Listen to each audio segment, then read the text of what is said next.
और इस बीच इन्होंने धोखाधड़ी से जो दोषी पुलिसकर्मी और अधिकारी थे, उन्होंने उसी खात्मा रिपोर्ट को स्वीकार किए जाने की प्रमाणित प्रति माननीय उच्च न्यायालय में प्राप्त करके माननीय उच्च न्यायालय में जो रानू बेग की ओर से प्रस्तुत रेड याचिका थी उसको भी निरस्त कराने में सफलता प्राप्त कर ली गई।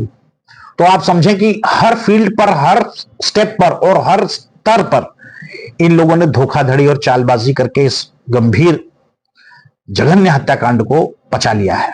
सर, एक किस न्यायालय को गुमराह किया है? माननीय उच्च न्यायालय में इन्होंने क्या लगाया, देखिए दो चीजें लगाई है।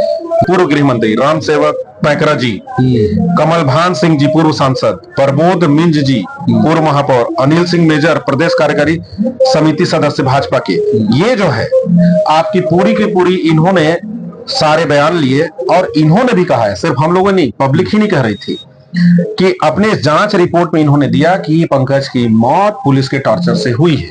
उन लोगों को पता नहीं था कौन है टीआई, तो उनका नंबर लिए मामा, नंबर लेने के बाद बात किए तो बोले कि अरे उनको तो जेल भेज दिए हैं। कौन बोला? टीआई बोले। टीआई कौन था? उस समय विनीत दुबे थे। विनीत दुबे टीआई भी फोन पर बोला कि जेल भेज दिए। हाँ, उनको एक न्यायालय के किसी रिटायर्ड जज की निगरानी में उच्च स्तरीय जांच हो तो सच्चाई सामने आ जाएगी। यह सबसे शर्मनाक बात यह है कि वकील साहब ने मेहनत मजदूरी कर बच्चे को पालने वाले मृतक पंकज बेग की असहाय विधवा रानू बेग से 20,000 रुपए अपनी फीस का एडवांस भी प्राप्त कर चुके थे। पंकज बेग के वकील उच्च न्यायालय में सुनवाई के दौरान उपस्थित ही नहीं हुए, इसलिए इस चर्चा के बाद यह अनुमान लगाया जा रहा है कि संभवतः वकील साहब को विपक्षियों मतलब आरोपियों के द्वारा मोटी रकम दी गई होगी। नमस्कार, मैं हूं अमित। आज हम एक ऐसे मामले की चर्चा करेंगे जो न केवल छत्तीसगढ़ बल्कि पूरे देश में चर्चा का विषय बना। पंकज बेग नामक युवक की कथित तौर पर पुलिस की हिरासत में पिटाई के बाद मौत ने न केवल पुलिस की जवाबदेही पर सवाल उठाए बल्कि राजनीतिक दलों की संवेदनशीलता और न्याय व्यवस्था की निष्पक्षता पर भी गंभीर सवाल खड़े किए। यह मामला आज भी न्यायालय में लंबित है और प्रभावशाली लोगों के दबाव में इसकी जांच और निष्कर्ष पर संदेह के बादल मंडरा रहे हैं। जुलाई 2019 के दरमियानी रात में अंबिकापुर सरगुजा में पंकज बेग की पुलिस हिरासत में मृत्यु हो गई। आरोप है कि पुलिस अधिकारियों ने पंकज बेग की बेरहमी से पिटाई की, जिसके परिणाम स्वरूप उसकी मौत हो गई। पोस्टमार्टम रिपोर्ट में 10 चोटों का उल्लेख है, जिनमें से 2 चोटें क्रमांक 9 और 10 विशेष रूप से मायने रखती थीं। क्रमांक 9 में कंधे के पीछे चोट और क्रमांक 10 में तलवों में खून जमने और नीला पड़ने, जिसे फॉरेंसिक की भाषा में कंट्यूजन कहते हैं, की बात सामने आई। विशेषज्ञों का कहना है कि तलवों का चमड़ा मोटा होता है। ऐसी चोट तभी आती है जब उस पर किसी भारी और ठोस वस्तु से निर्दयता पूर्वक लगातार प्रहार किया जाए। ऐसी स्थिति में पंकज बेग का अपने पैरों पर खड़ा होना, भागना, छत पर चढ़ना और फिर आत्महत्या करना असंभव सा प्रतीत होता है, जैसा कि पुलिस ने दावा किया था। मामले में 5 पुलिस वालों पर आत्महत्या के लिए दुष्प्रेरण का मामला दर्ज हुआ, लेकिन इस मामले की जांच उसी थाने की पुलिस को सौंपी गई जिसके प्रभारी और कर्मचारियों पर हत्या का आरोप था। यह अपने आप में एक बड़ा अन्याय था। पुलिस ने कथित तौर पर साक्ष्यों को दबाने और मामले को आत्महत्या का रूप देने की कोशिश की। बाद में मजिस्ट्रियल जांच के आदेश हुए, लेकिन इसमें भी पुलिस के प्रभाव के कारण निष्पक्षता पर सवाल उठे। मजिस्ट्रेट द्वारा पीड़िता रानू बेग तक का बयान दर्ज नहीं किया गया। जांच एजेंसियों पर मूक दर्शक बने रहने का आरोप लगा और साक्ष्यों के साथ छेड़छाड़ की संभावनाएं जताई गई। सामाजिक कार्यकर्ता अकील अहमद अंसारी के अनुसार कथित हत्यारों ने पोस्टमार्टम रिपोर्ट में छेड़छाड़ कर उच्च न्यायालय को गुमराह करने की कोशिश की। इसके लिए भोपाल गैस त्रासदी 1984 के दौरान कथित तौर पर एक रात में हजारों शव का पोस्टमार्टम एवं शवों का परीक्षण करने वाले डॉक्टर डीके सतपथी के रिपोर्ट का सहारा लिया गया। विशेषज्ञों और जनता के बीच यह सवाल उठ रहा है कि क्या एक व्यक्ति के द्वारा इतनी बड़ी संख्या में पोस्टमार्टम करना संभव है और क्या डॉक्टर सतपथी की यह उपलब्धि चमत्कारी है? क्या उनकी कार्यशैली खुद विवादित नहीं है और क्या जानबूझकर ऐसे फॉरेंसिक एक्सपर्ट की रिपोर्ट का सहारा लिया गया है, जिसकी रिपोर्ट में बड़ी चालाकी से षड्यंत्र पूर्वक चोट क्रमांक 9 और 10 को छिपाकर आरोपियों को क्लीन चिट दिया गया। इस विवाद ने पंकज बेग मामले को और जटिल बना दिया है। उक्त मामले में सबसे गंभीर चर्चा यह है कि मृतक पंकज बेग के वकील उच्च न्यायालय में सुनवाई के दौरान उपस्थित ही नहीं हुए, इसलिए इस चर्चा के बाद यह अनुमान लगाया जा रहा है कि संभवतः वकील साहब को विपक्षियों मतलब आरोपियों के द्वारा मोटी रकम दी गई होगी या अन्य किसी माध्यम से प्रभाव में लिया गया होगा, जिससे प्रभावित होकर वकील साहब सुनवाई के दौरान खड़े होकर पंकज बेग का पक्ष ही नहीं रखे। सबसे शर्मनाक बात यह है कि वकील साहब ने मेहनत मजदूरी कर बच्चे को पालने वाले मृतक पंकज बेग की असहाय विधवा रानू बेग से 20,000 रुपए अपनी फीस का एडवांस भी प्राप्त कर चुके थे।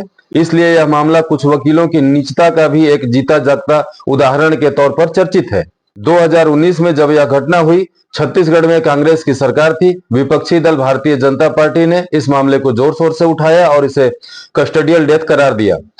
भाजपा नेताओं ने इसे पुलिस की बर्बरता और कांग्रेस सरकार की नाकामी का प्रतीक बताया। हालांकि बाद में भाजपा ने इस मुद्दे से खुद किनारा कर लिया, जिसे कई लोग संवेदनहीनता और अवसरवादी राजनीति का उदाहरण मानते हैं। अब जब छत्तीसगढ़ में भाजपा की सरकार है, सवाल उठता है कि क्या वे इस मामले की स्वतंत्र जांच करवाएंगे और पंकज बेक के परिवार को न्याय दिलाएंगे। जानकारों का मानना है कि इस मामले में शामिल कथित हत्यारे कोई साधारण अपराधी नहीं, भ्रष्टाचार से अकूत धन इकट्ठा किए हुए एक संगठित गिरोह है। साक्ष्यों के साथ छेड़छाड़, गवाहों को प्रभावित करना और उच्च न्यायालय को गुमराह करने की कोशिश जैसी घटनाएं यह संकेत देती हैं कि अपराधी प्रभावशाली और संगठित हैं। उच्च न्यायालय में मामले के खारिज होने का आदेश भी विवादों में रहा और यह संदेह जताया जा रहा है कि जांच को प्रभावित कर न्यायालय को आगे भी गुमराह किया जा सकता है। मृतक पंकज बेक का परिवार और सामाजिक कार्यकर्ता इस मामले में सीबीआई या किसी स्वतंत्र एजेंसी से जांच की मांग कर रहे हैं। उनका मानना है कि यदि उच्च न्यायालय के किसी रिटायर्ड जज की निगरानी में उच्च स्तरीय जांच हो तो सच्चाई सामने आ जाएगी। यह मामला न केवल पंकज बेक के परिवार के लिए बल्कि देश की न्याय व्यवस्था और पुलिस सुधारों के लिए भी एक महत्वपूर्ण चुनौती है। पंकज बेक कस्टोडियल डेथ मामला एक बार फिर साबित करता है कि भारत में शक्तिशाली और प्रभावशाली लोग अक्सर कानून को अपने पक्ष में मोड़ने की कोशिश करते हैं। सवाल यह है कि क्या पंकज बेक को न्याय मिलेगा? क्या भाजपा, जो अब सत्ता में है, इस मामले को फिर से उठाएगी और निष्पक्ष जांच सुनिश्चित करेगी? जनता के बीच यह चर्चा जोरों पर है कि क्या यह मामला केवल राजनीतिक लाभ के लिए उठाया गया था या वास्तव में न्याय की लड़ाई लड़ी जाएगी। समय और जांच ही इस सवाल का जवाब दे सकते हैं। काम हो गया, फिर सुशांत वर्मा को फोन लगाई, भैया आज भी गए हैं क्या? तो बोले हाँ उन लोग गए हैं। तो उस दिन का रिकॉर्डिंग पे है मेरे पास, सुशांत वर्मा मेरे से क्या बात किए हैं बोल के, मैं की हूँ उस दिन का। तो वो मेरे को बताया कि अरे उन लोग का ना चोरी सिद्ध हो गया। बोले क्या बोल रहे हैं भैया आप? तो बोले कि उन लोग को ना जेल में, उन लोग को जेल भेज दिए हैं, अब तुम लोग ना अब देखो कैसे करना है। तो मैं सोची कि मेरा मन नहीं मान रहा था। ये वर्मा आपको स्पष्ट बोला, इसका रिकॉर्डिंग आप रखी है कि वो लोग जेल चले गए, वो लोग का को जेल भेज दिए हैं। अच्छा, तो इस दौरान आपके पति से जब भी चर्चा हुआ होगा इस चोरी के बारे में, आपसे कुछ साझा किया? पहले जैसे 9 जुलाई को पता चला तो 9 जुलाई से मैं पूछी कि कैसे हुआ, क्या हुआ। हम लोग काम करने गए थे, काम किए और अपना आ गए, हम लोग कुछ किए ही नहीं है, ऐसे बोले। तो बोली अगर मेरे को तो विश्वास है कि मेरे पति ऐसा कर नहीं सकते थे बोल के। तो मैं बार बार उससे पूछी ये जो वर्मा है, वर्मा आपसे झूठ क्यों बोला? पहला बात तो ये महत्वपूर्ण है कि वर्मा झूठ क्यों बोला कि जब वो लोग को जेल भेज दिए। हाँ, या तो वर्मा झूठ बोला है उस बात को, है ना? वो ये मेरे को ही नहीं बोली कि उन लोग को साइबर सेल में रखे हैं, ये मेरे को नहीं बताए। उन लोग को बोले, वो बोले कि उनको जेल भेज दिए हैं। मतलब संभवतः या तो वर्मा को बोले होंगे कि जेल भेज दिए, या वर्मा वालों से मिला जुला होगा। मेरे को इस बारे में पता नहीं है, लेकिन मेरे को उस दिन यही बोला गया यार उन लोग को जेल भेज दिए हैं। तो फिर मैं वहां से यहाँ घर से ही, घर में मेरे दर को बोली कि चलते हैं बोल के। फिर मेरे मामा को बोली है, जो मेरे मामा हैं, उनको बोली कि मामा कैसे करें, उन लोग को, उनको तो जेल भेज दिए। तो मामा बोले कि चलो मिल के आते हैं भाई, ऐसे सूचना भी नहीं दिए हैं, ऐसा कुछ पता भी नहीं, हम लोग कैसे जेल भेज दिए। तो हम लोग करीब यहाँ से 8 बजे निकले थे। 8 बजे निकले थे, फिर वहाँ कोतवाली पहुंचे। पहुंचने के बाद मेरे मामा पूछे वहाँ पुलिस वाले से कि वहां पे जो लिखा पढ़ी करते हैं ना, उनसे पूछे कि उनका जैसे रिकॉर्ड दिखाओ कि क्या है, कैसे हुआ। तो बोले कि इनको तो वहां भी जाने के बाद ही बोले उनका कागज जो बना हुआ था उसको देखे, फिर बोले कि टीआई साहब आ रहे हैं, बात कर लीजिएगा। तो हम लोग को पता नहीं था कौन है टीआई। तो उनका नंबर लिए मामा, नंबर लेने के बाद बात किए तो बोले कि अरे उनको तो जेल भेज दिए हैं। कौन बोला? टीआई बोले। टीआई कौन था? उस समय विनीत दुबे थे। विनीत दुबे टीआई भी फोन पर बोला कि जेल भेज दिए। उनको एक मिनट, ये भी बड़ा महत्वपूर्ण बात है कि जो इस मामले में अभियुक्त था टीआई, उसने भी, उसका रिकॉर्डिंग रखे हैं क्या आप लोग? नहीं, उसका रिकॉर्डिंग नहीं कर पाए, लेकिन उसने भी लोगों से यही कहा कि उन लोगों को उसको जेल भेज दिया। लास्ट जिस दिन मौत हुई उस दिन आरोप है कि दिन भर पुलिस वालों ने मारा, पोस्टमार्टम में चोट के निशान भी हैं। और अगले दिन सुबह परमार हॉस्पिटल है जहां पे कंट्रोल रूम है भी, वो साइबर सेल हुआ करता था तब, वहां पर पार्शियल हैंगिंग यानी बैठी हुई अवस्था में पाइप से टंगी हुई परमार हॉस्पिटल के खिड़की में विंडो कूलर से बैठी हुई अवस्था में पंकज बेग की लाश मिली। इसके बाद काफी इसमें कहना चाहिए पब्लिक का आक्रोश रहा। पुलिस खुद गई थी, छावनी में तब्दील कर दी थी अधीना सलका ग्राम को, लकड़ी लेके गई थी चीता जलाने के लिए। यानी पूरे सर्कमस्टेंशियल एविडेंस ये बताते थे कि कहीं ना कहीं पुलिस के द्वारा टॉर्चर करने से ये मौत हुई है। इस कारण से एक जांच समिति बनाए इन लोगों ने। देख लीजिए, पुराने जो आपके गृह मंत्री थे, पूर्व गृह मंत्री राम सेवक पैकरा जी, कमल भान सिंह जी पूर्व सांसद, प्रबोध मिंज जी पूर्व महापौर, अनिल सिंह मेजर प्रदेश कार्यकारी समिति सदस्य भाजपा के, ये जो है आपकी पूरी की पूरी इन्होंने सारे बयान लिए। और इन्होंने भी कहा है, सिर्फ हम लोगों ने, पब्लिक ही नहीं कह रही थी, कि अपने जांच रिपोर्ट में इन्होंने दिया कि पंकज की मौत पुलिस के टॉर्चर से हुई है। इसके बाद पुलिस वालों के ऊपर एक एफआईआर हुआ जिसमें अबेटमेंट टू सुसाइड 306-34 का मामला दर्ज हुआ। उस एफआईआर को इतना हल्का एफआईआर पुलिस ने खुद की थी, चूंकि खुद पुलिस वाले थे, कि कभी भी आसानी से खात्मा खारिजी कराया जा सके, तो इन्होंने कोर्ट से खात्मा खारिजी करा लिया। उसमें पीड़िता ने फिर से अधिवक्ता है श्री राजवर्धन सिंह, उनके माध्यम से फिर से अपील किए हैं। केस अभी जिंदा है, केस चल रहा है। उन्होंने किस न्यायालय को गुमराह किया है? माननीय उच्च न्यायालय में इन्होंने क्या लगाया, देखिए 2 चीजें लगाई हैं।